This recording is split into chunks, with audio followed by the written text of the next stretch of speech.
Well, good morning to you. Welcome to your Monday. It is the 20th day of September for 2021. I'm Dan Gresham. And yes, this is my house. So from my house to yours, I hope you'll hang around a few minutes. Very casual conversation going on. We've been doing this for, more than a year now. We call it Dan's at-home update, which makes sense, right? It's pretty simple. Hey, listen, today, we're going to talk a little bit about a phrase we haven't used in a while in forecasting in Southeast Texas. We're also going to check on some COVID numbers that you may or may not find surprising. The fallout effects for cities in the state of Texas when it comes to COVID and how it affects them economically. And also, the great corn dog debate is underway. The State Fair of Texas is coming up. We'll explain. All that straight ahead right here as we continue both on Facebook and on YouTube. And as we do so this morning, we always remind you, if you want to post up a comment, whether it's on Facebook or YouTube, you know how that's done. You just put it at the bottom of the page. The positive thing is I can see your comments. I can see when you post up. I can go and see what people are saying. For example, Jessica says, buenos dias to you as well. While Alma says, hola, ¿cómo está? Bien, I hope.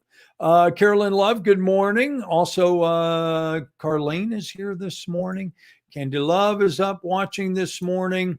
Miriam Parker is up. So you get the idea. I can see your comments. You can respond to things that I say. You can tell me how you're feeling this morning. You can tell me where you're watching from. Whatever. Tell me what you did this weekend. It really doesn't matter to me. I like engaging in the conversation, seeing what's going on in your world, because I sit here and I tell you, quite honestly, what's going on in mine. I always like to say, too, this is not a newscast, never intended to be a newscast. This is just casual conversation between me and you and our community, right? All right, so let's get things started. We're not going to be here a whole long time today because everybody's got things to do on a Monday. I want to show you what's happening at kfdm.com, your first stop on the internet. You might want to check on some of the weekend crime stories. There seem to be plenty of those. Also, breaking news, 2 law enforcement officers have been shot in Harris County. So you can go there and check that if you want.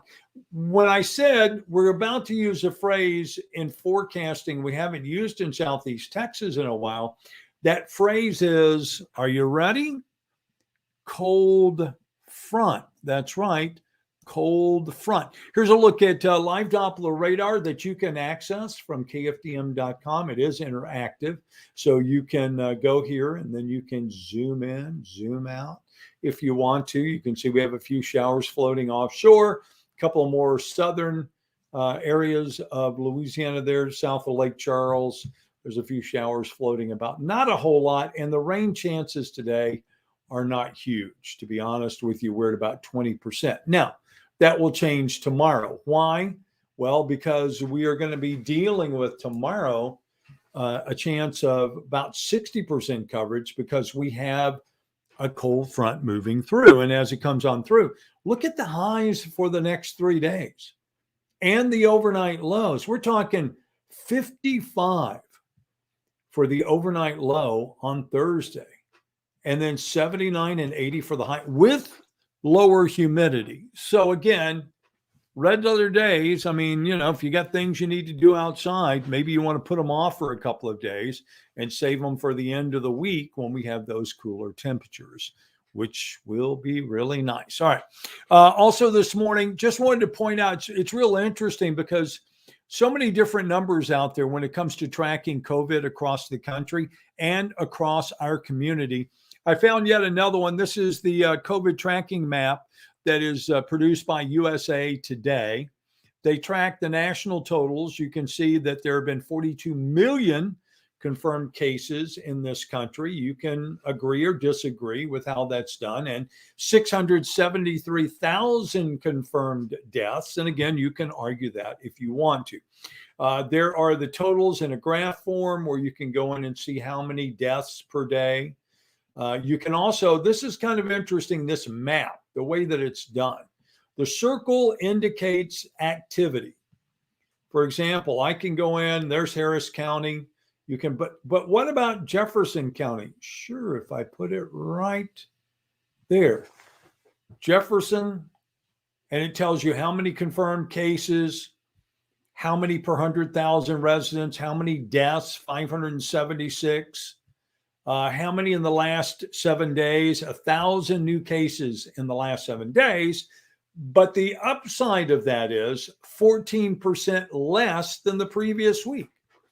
But it does include 31 new deaths as well. So again, if you're looking for another tool for tracking or just something to do, USA Today, look for their COVID tracker and their maps. All right.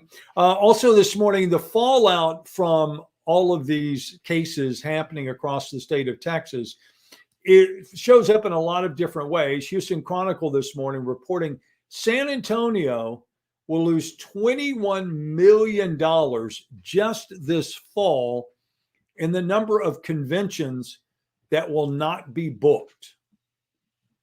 So they're still trying to pick themselves up. Again, there you go. City of San Antonio, 21.3 million in economic impact.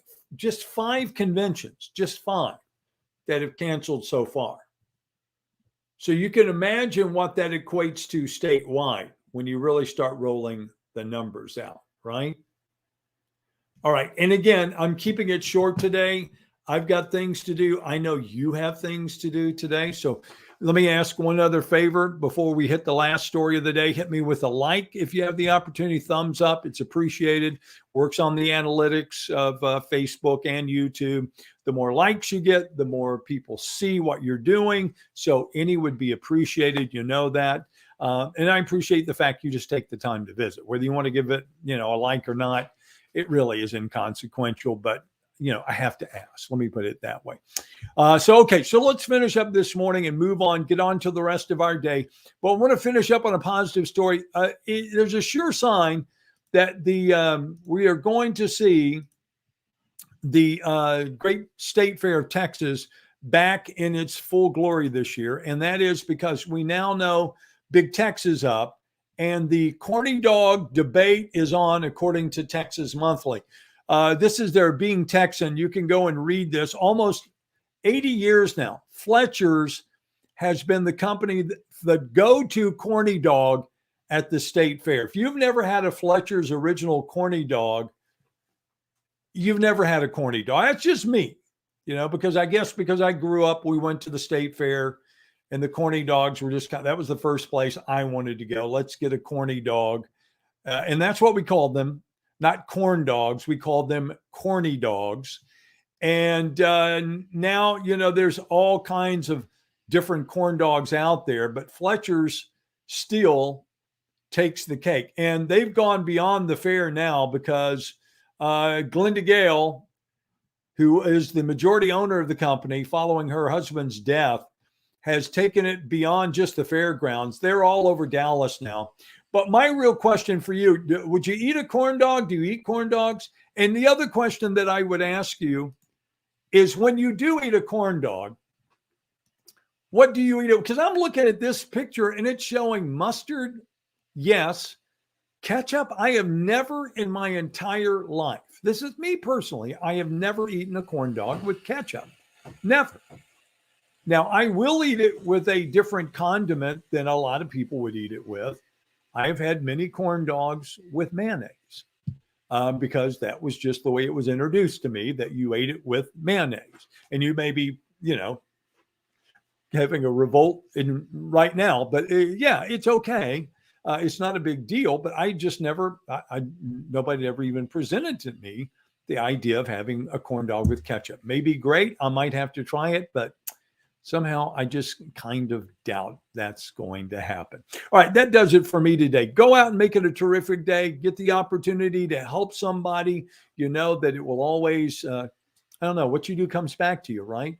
You reap what you sow. So go out and help somebody if you get the opportunity today. And even just beyond that, just reach out. When you come in contact with somebody today, whether that person is wearing a mask, not wearing a mask, instead of greeting them with anger, just greet them with a smile. Just let it, if you're, whatever side of the fence you come down on, Why should that be an issue of contention? I know some of you can't let it go and some people can't let it go. I get that. But again, if you get the opportunity, try to do something to help somebody else today, make their life a little bit easier. All right, go out and make it a great day. Don't forget, lots of ways you can follow what's going on. You can follow us on Facebook. You can also check out what's going on Twitter. Morning TV Dan is my handle. You can also, of course, watch on YouTube. You can subscribe, Dan's at Home. If you subscribe there, you'll get notifications when we are doing a live. All that to say thank you. And again, go out and make it a terrific day. Look forward to talking to you again tomorrow.